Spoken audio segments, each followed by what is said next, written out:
Good afternoon. My name is Tina Gote. Today is August 3rd of 2020, and I'm doing my final presentation for Crime Scene Technology, Intro to Crime Scene 1640, for Professor Lincoln Barton. I've included my certification statement dated today, and so we're going to go ahead and begin. Crime scene investigations begin the moment that there's a call for a first responder to report to a scene of a crime or to report to check in on the claim of a crime. So the first responder, their responsibilities include securing the scene, as well as determining whether or not a crime was committed, communicating, and then beginning to investigate. So here's a quote from the NFSTC from 2013. At a scene, the case investigator and crime scene personnel work together to define and secure areas that may contain evidence, examine and document the scene, collect physical evidence, and preserve, package, and submit the evidence to laboratories for analysis. With evidence to the laboratory, with these key pieces of evidence, the investigator can attempt to reconstruct the elements of a crime. So basically, they collect the evidence and they analyze it and determine the facts of the case to try to identify a suspect. So when they're processing a crime scene, it's important that a methodical approach is taken in order to ensure that the chain of custody is maintained from the beginning throughout the case. So they begin by the proper collection, documentation of the scene, identifying the things that are found, cataloging, and labeling. So one methodical approach would be how they survey the scene, how they are going to collect the data, and it's usually done by one person or a team of people. For the most part, these are the different methods that are used. There's a spiral method, a line and strip method, grid method, zone method, and wheel or pie method. So it's ensured that they can basically go back to the scene and see if anything was missed and be able to retrace their steps and ensure that, again, the chain of custody is maintained at all times. So we also have, when they're processing a crime scene, the first responder doesn't necessarily begin the investigation process. It actually, if they identify things at the scene, it is important for them to not touch anything if they're not skilled or trained.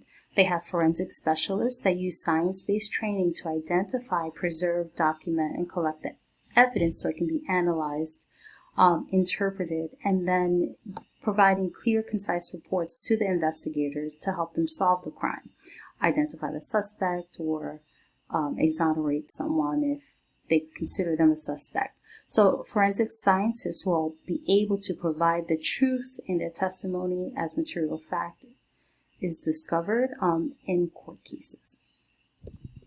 Okay, so the responsibilities of a first responder. When they first respond to the scene, they have to document the time, the weather, the light conditions, identify if there's any victims that are hurt, and what witnesses are present, potential suspects that may be fleeing the scene, as well as surveying the scene.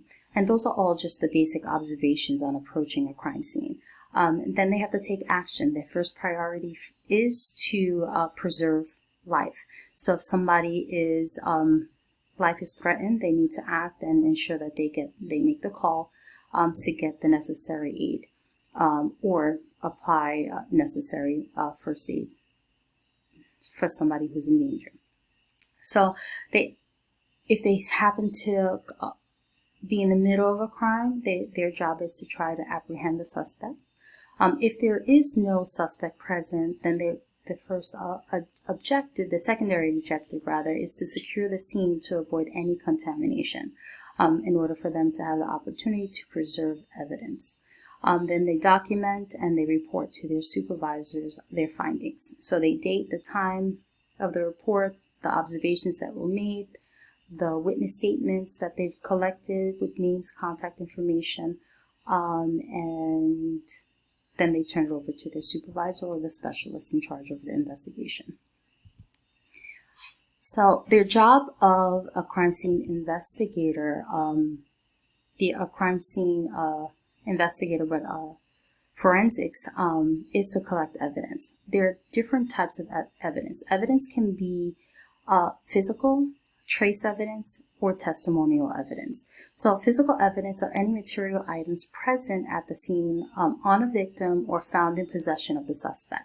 Trace evidence, which I'm going to go over in just a moment, are physical evidence that can be found in small amounts that can be tested to identify characteristics that can be analyzed later.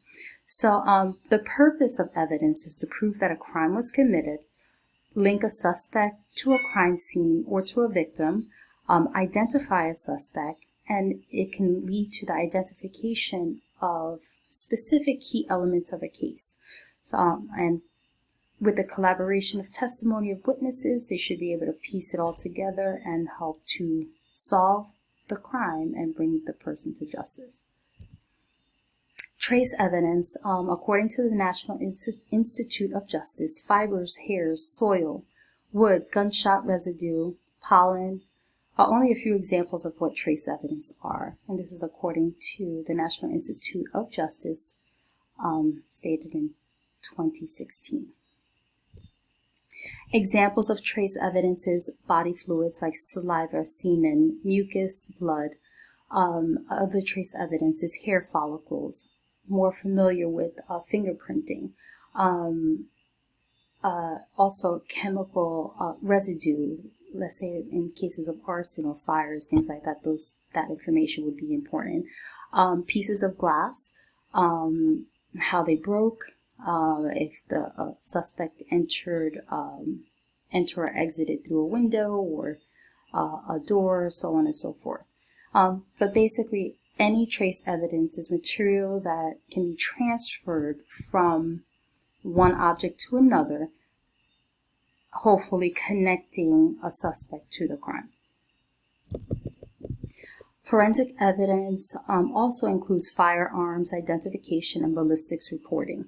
Ballistics is the examination of bullets fired from a gun. So to go into a little bit more detailed, firearms identification, they kind of get them confused. So let me just clarify it.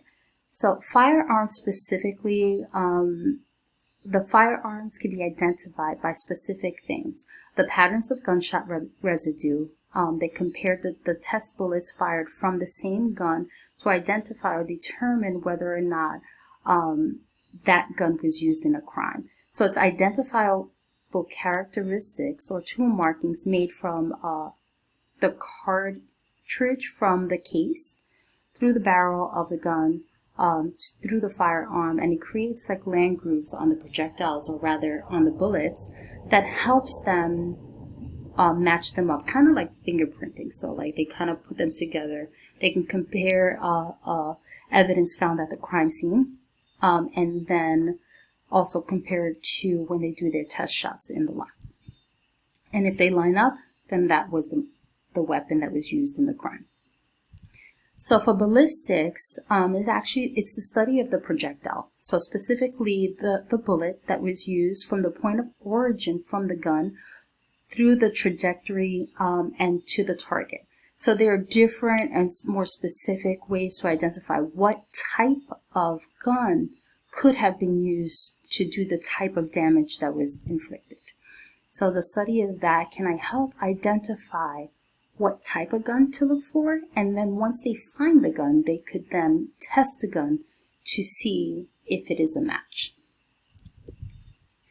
And these are my references, and I think that is it. So basically, crime scene investigation, it's a lot of detail. A lot of it pertains to ensuring that evidence is maintained, and we work in a methodical, strategic way in order to ensure that we preserve as much of the evidence as possible in order to be able to provide that information in court later. Thank you very much. I hope everyone has a good day. Bye-bye.